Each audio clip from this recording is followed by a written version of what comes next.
Hello students, welcome to Smart Tutors. Today we are going to discuss a topic of MES 103, that is higher education, the psychological context. The topic of discussion is difference between leadership and management. आज हम लोग बात करेंगे नेतृत्व और प्रबंधन में क्या अंतर है। तो इसके पहले हमको समझना पड़ेगा नेतृत्व क्या है, प्रबंधन क्या है, फिर दोनों के बीच के अंतर को हम लोग देखें। तो समझते हैं नेतृत्व क्या है और प्रबंधन क्या है। Leadership is about vision, inspiration and driving change, while management is about structure, planning and execution. Leaders focus on motivating people towards a shared future, whereas managers ensure process run smoothly and goals are achieved efficiently. नेतृत्व जो है वो दृष्टि, प्रेरणा और परिवर्तन को आगे बढ़ाने के बारे में है, जबकि प्रबंधन संरचना, योजना और क्रियान्वयन पर केंद्रित होता है।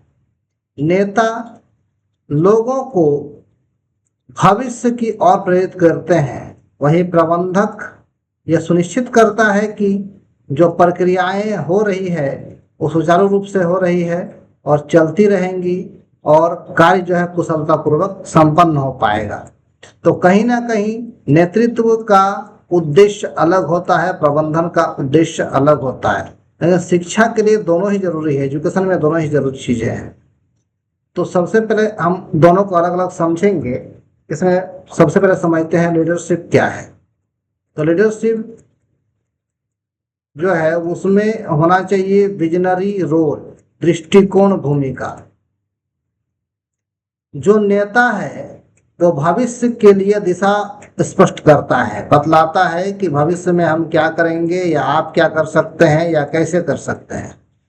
वो दूसरों को अनुसरण करने के लिए प्रेरित करता है। लीडर क्या होता है? दूसरों को अनुसरण करने के लिए प्रेरित करता है, मतलब लीडर को देखकर बाकी लोग उसको फॉलो करते हैं।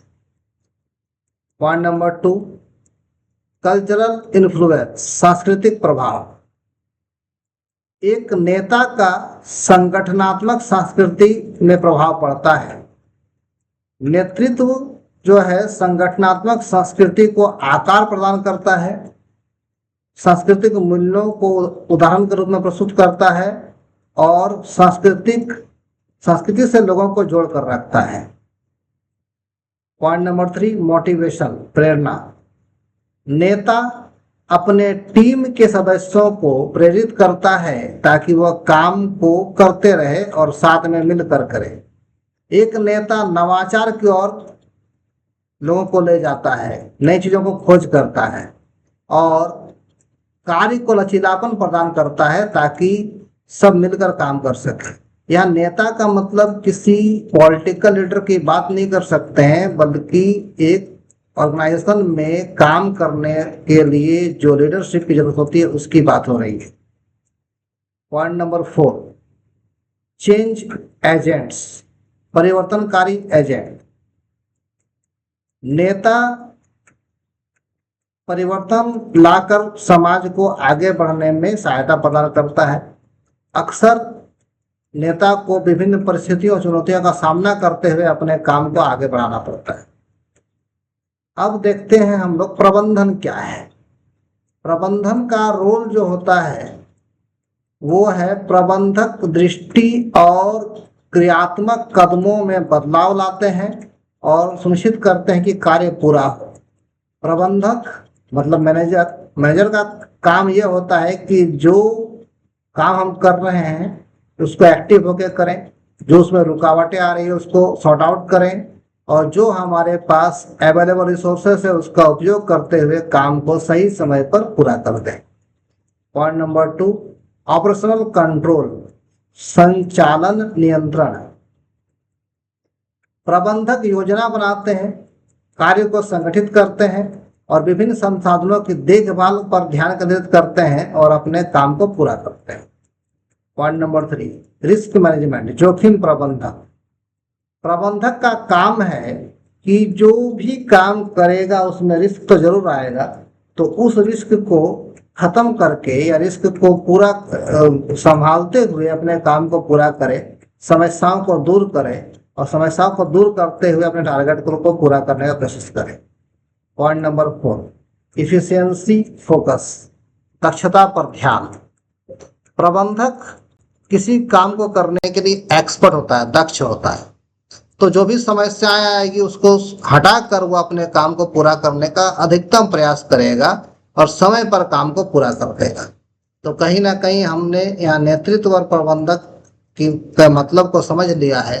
अब आगे देखते हैं कि कहीं ना कहीं प्रबंधक और लीडर एक दूसरे के पूरक होते हैं, मतलब मैनेजमेंट एंड लीडरशिप भी एक दूसरे में आपस में पूरक है, मतलब एक के बिना दूसरा काम नहीं कर पाएगा। यानी एक व्यक्ति के अंदर ये गुण होना चाहिए कि उसमें लीडरशिप का भी क्वालिटी हो, उसमें मैनेजमेंट का भी क्वालिटी, वो अपने काम को मैनेज भी करे और लोगों का मार्गदर्शन भी करके उसे लीडरशिप भी प्रदान करे, तभी काम सही हो पाएगा। तो इसमें पहला पॉइंट है, दोनों के पूरक होने का पहला पॉइंट है कि नेता बिना प्रबंधकों के केवल प्रेरणादायक विचार रखते हैं लेकिन क्रियान्वयन नहीं हो पाता। अगर एक व्यक्ति में केवल लीडरशिप की क्वालिटी है तो लोगों को काम करने के लिए तो अग्रसर कर देगा, प्रेरित कर देगा, काम को इनिशिएट तो कर देगा, लेकिन उसमें मैनेजमेंट की क्वालिटी अगर नहीं है तो काम को पूरा ही नहीं कर पाएगा और काम अधूरा रह जाएगा। तो फिर ऐसी लीडरशिप का कोई फायदा नहीं। दूसरा पॉइंट देखते हैं कि प्रबंधक बिना नेताओं के दक्षता तो बनाए रखते हैं लेकिन नवाचार या दीर्घकालीन विकास नहीं हो पाता। अगर किसी व्यक्ति में अगर केवल मैनेजमेंट का क्वालिटी है और लीडरशिप की क्वालिटी नहीं है तो वह काम को करने के लिए उसके अंदर क्वालिटी तो जरूर है लेकिन वो आगे बढ़कर काम नहीं कर पाएगा, नई चीजों का खोज नहीं कर पाएगा, विकास नहीं कर पाएगा, तो कहीं ना कहीं मैनेजमेंट का काम बेकार हो जाएगा। अब तीसरा पॉइंट देखते हैं, टुगेदर, दोनों को साथ मिलकर संतुलित होकर काम करना होगा। यानी एक व्यक्ति के अंदर लीडरशिप भी होगा, मैनेजमेंट का भी क्वालिटी होगा, तभी वो लोगों को प्रेरित भी कर सकता है और अपने एक्सपर्टाइज नॉलेज से उस काम को पूरा भी कर सकता है। अब आगे एक चार्ट के थ्रू समझेंगे कि लीडरशिप और मैनेजमेंट में क्या डिफरेंस है। तो पहला पॉइंट है फोकस। लीडरशिप का फोकस लॉन्ग टर्म विजन में होता है, इनोवेशन में होता है और कल्चरल चेंज में होता है। लॉन्ग टर्म विजन का मतलब दूरदृष्टि होना चाहिए एक नेता को, दूसरा उसमें नवाचार का गुण होना चाहिए, तीसरा जो है उनको नैतिक मूल्यों को, सांस्कृतिक मूल्यों को बचाकर चलना होता है। जबकि एक मैनेजमेंट का फोकस होता है कि वह छोटे छोटे टारगेट बनाकर उसको पूरा करे और इफिशियंसी बनाए रखे और कंपटीशन की भावना लोगों में पैदा करे, कंपटीशन की भावना पैदा करे, काम को पूरा करने की क्षमता उसमें हो। पॉइंट नंबर 2 है स्टाइल। एक नेता का स्टाइल ट्रांसफॉर्मेशनल होता है, मतलब लोगों को इंस्पायर कर सकता है, लोगों को प्रेरणा दे सकता है, लोगों को मोटिवेशन दे सकता है। लेकिन एक मैनेजर का स्टाइल जो होगा वो ऑर्गेनाइज्ड एंड कंट्रोल होगा। ऑर्गेनाइज मतलब वो सबको संतुलित करके काम करेगा और अपने काम को कंट्रोल करके चलेगा कि काम खराब ना हो जाए, बिगड़ ना जाए और सही समय पर पूरा हो जाए। Point number 3, approach to people. एक नेता जो है अपने काम से लोगों को प्रभावित करता है, लोगों को एम्पावर करता है, लोगों को इन्फ्लुएंस करता है, प्रेरणा देता है और लोगों के अंदर प्रेरणा से काम करने की भावना विकसित होती है। दूसरी ओर एक मैनेजर जो है वो लोगों को काम करने के लिए दिशा निर्देश प्रदान करता है, वो कोऑर्डिनेट करता है कि कैसे काम को करना है और मॉनिटर करता है कि काम सही हो पा रहा है या नहीं और गड़बड़ी होने पर उसमें सुधार लाता है। Point number 4, problem solving. एक नेता जो है वो विभिन्न समस्याओं के समाधान के लिए नए नए रास्ता को खोजता है, नवाचार लाता है। जबकि एक मैनेजर जो है उस लाए गए नवाचार में काम करके प्रॉब्लम को सॉर्ट आउट करता है और काम को समाप्त करता है। Point number 4, strategy. एक नेता का स्ट्रेटजी होता है लोगों को फ्यूचर के लिए डायरेक्शन देना और नए नए अपॉर्चुनिटी को खोजना, जबकि एक मैनेजमेंट करने वाले मैनेजर का स्ट्रेटजी होता है कि काम को खत्म करने के लिए, काम को पूरा करने के लिए अलग अलग प्लान बनाए और उस प्लान के अकॉर्डिंग काम करके काम को पूरा कर दे। Point number 6, value. एक नेता का सोसाइटी में वैल्यू क्या है? तो उसका रेपुटेशन बना रहता है, वो नैतिक मूल्यों को बनाए रखता है और लोगों को इंस्पायर करता है, प्रेरित करता है। जबकि एक मैनेजर का वैल्यू क्या है? वो काम को करके परफेक्ट रिजल्ट प्रोवाइड करता है, काम को करने के लिए प्रोसेस करता है और काम को समाप्त करके लोगों को दे देता है ताकि उसका आउटकम आ सके। ये वही है, नहीं हिंदी में है, इसको भी देख लिया जाए। और आगे है नेतृत्व की शैलियां। लीडरशिप की क्या क्या शैलियां हैं, कौन कौन सा स्टाइल है लीडरशिप का? तो एक लीडरशिप का अलग अलग स्टाइल हो सकता है। नेतृत्व की विभिन्न शैलियां अलग अलग परिस्थितियों और टीम की जरूरतों के अनुसार प्रभावी होती है। मतलब जैसा परिस्थिति रहेगा वैसा हम लोग लीडरशिप स्टाइल को फॉलो करेंगे। इसमें अधिनायकवादी, लोकतांत्रिक, रूपांतरकारी, लेन देन आधारित, सेवक नेतृत्व, करिश्माई और परिस्थितिजन्य, नौकरशाही और मुक्त शैली, इस तरह के बहुत सारे नेतृत्व के स्टाइल होते हैं। अब इस सारे स्टाइल को हम एक चार्ट से समझेंगे। यहाँ पर एक चार्ट है, इसमें बताई गई नेतृत्व की कौन कौन सी शैली है, उसकी कौन कौन सी विशेषताएं और कब उपयोगी होगी। तो पहला है अधिनायकवादी, ऑटोक्रेटिक। जो अधिनायकवादी नेतृत्व होते हैं उसमें नेता अकेले ही टीम को संभालने की क्षमता रखता है, मतलब वो खुद ही आगे बढ़कर पूरा काम कर लेगा। ये कब काम आता है?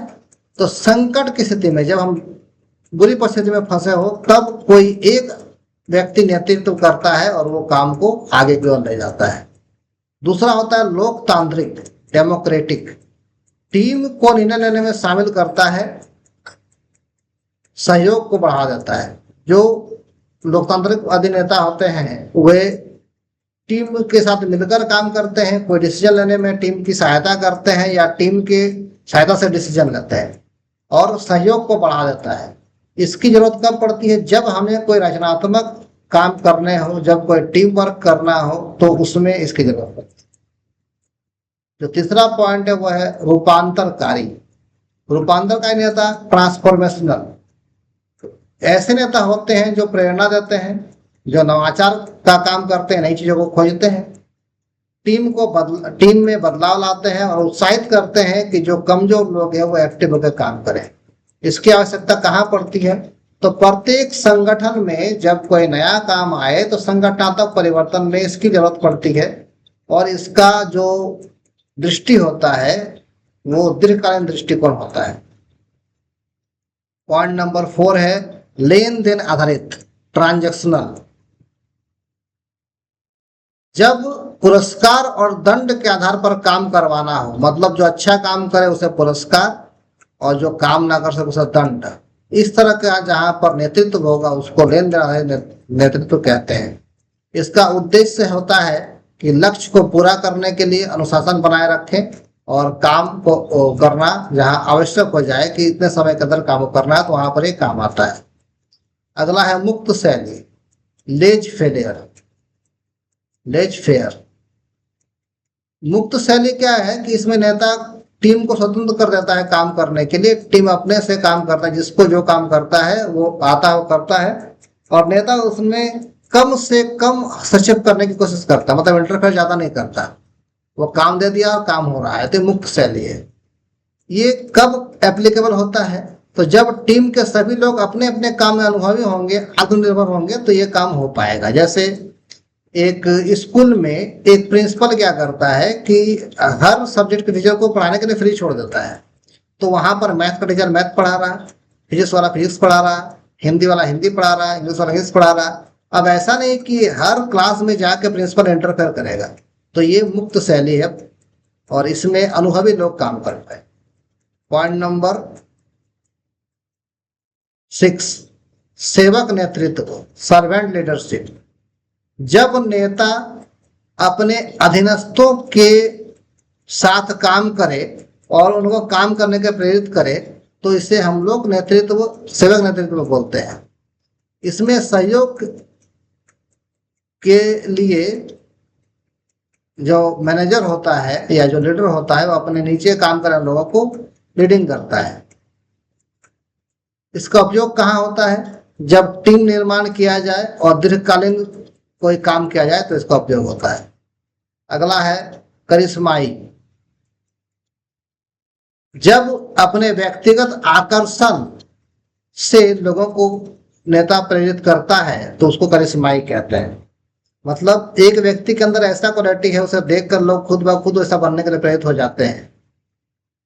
इसकी जरूरत कब पड़ता है? तो जब टीम को उत्साह प्रदान करना हो, उनको प्रेरणा देना हो काम करने के लिए, तो इसकी आवश्यकता पड़ती है। अगला है परिस्थितिजन्य। कभी कभी किसी सिचुएशन के अकॉर्डिंग कोई नेता तैयार हो जाता है, खड़ा हो जाता है।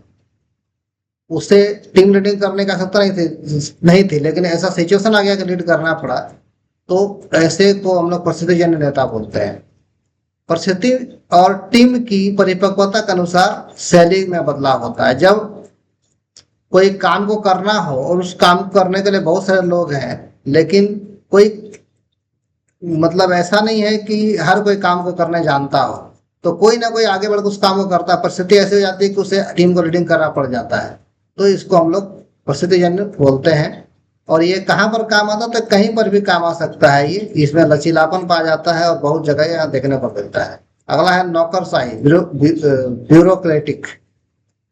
जब नियमों और प्रतिक्रियाओं पर आधारित कोई नेतृत्व किया जाए, मतलब जहां नियम बना दिए गए हैं कि बाकी लोगों को इसी नियम से काम करना है, इसी प्रोसेस से काम करना है, तो ऐसे में जो व्यक्ति उस टीम को लीड कर रहा है उसे नौकरशाही नेता कहते हैं। और ये कहाँ एप्लीकेबल होता है? तो जब स्थिति और अनुशासन बनाए रखना जरूरी हो, स्थिरता बनाए रखना जरूरी हो, अनुशासन बनाए रखना जरूरी हो, तो ये उस जगह पर ये काम करता है। आगे हम एक सारांश के रूप में देखते हैं तो नेतृत्व और मैनेजमेंट को। तो पहला इसमें पॉइंट आएगा अधिनायकवादी नेतृत्व। ये तुरंत डिसीजन लेने में एक्टिव होता है। दूसरा है लोकतांत्रिक नेतृत्व, ये सहयोग और नवाचार के भावना को बढ़ा देता है। तीसरा है रूपांतर का नेतृत्व, ये दीर्घकालीन बदलाव लाता है, मतलब लॉन्ग टर्म में कोई बदलाव लाना है। जैसे कहीं पर मैनुअल पढ़ाई चल रही है किसी कॉलेज में, उस कॉलेज में उस पढ़ाई को हटाकर हमें फुल्ली कंप्यूटराइज करना है, डिजिटल बोर्ड लगाना है, तो लॉन्ग टर्म में 2 साल 3 साल 5 साल में बदलाव आ सकते हैं। पॉइंट नंबर 4 है लेन देन पर आधारित नेतृत्व, जहाँ पर अनुशासन बनाए रखना जरूरी है और लक्ष्य को प्राप्त करना भी जरूरी है, वहां पर लेन देन आधारित नेतृत्व करते हैं। पॉइंट नंबर 5 है सेवक लीडरशिप। सेवक नेतृत्व, जहाँ टीम की संतुष्टि और विकास पर विशेष ध्यान दिया जाए, वहां पर सेवक नेतृत्व काम आता है। पॉइंट नंबर 6 है परिस्थितिजन्य नेतृत्व। यहाँ पर नेतृत्व लचीलापन हो और कोई सिचुएशन के अकॉर्डिंग कोई काम करना हो तो उसके लिए यहाँ काम आ जाता है। पॉइंट नंबर 7 है करिश्माई नेतृत्व। ये प्रेरणा देने के लिए और लोगों को उत्साह बढ़ाने के लिए होता है और लोग ऐसे नेता को देखकर ही अपना काम करना शुरू कर देते हैं और एक्टिव हो जाते हैं। पॉइंट नंबर 8 है ब्यूरोक्रेटिक, नौकरशाही। नौकरशाही में जब कोई नियम बना दिए गए हों और प्रोसेस बना दिए गए हों और उसी नियम और प्रोसेस के अनुसार काम करना है, तो वहां पर नौकरशाही नेतृत्व काम आता है। इस वीडियो में इतना ही। Thanks for watching.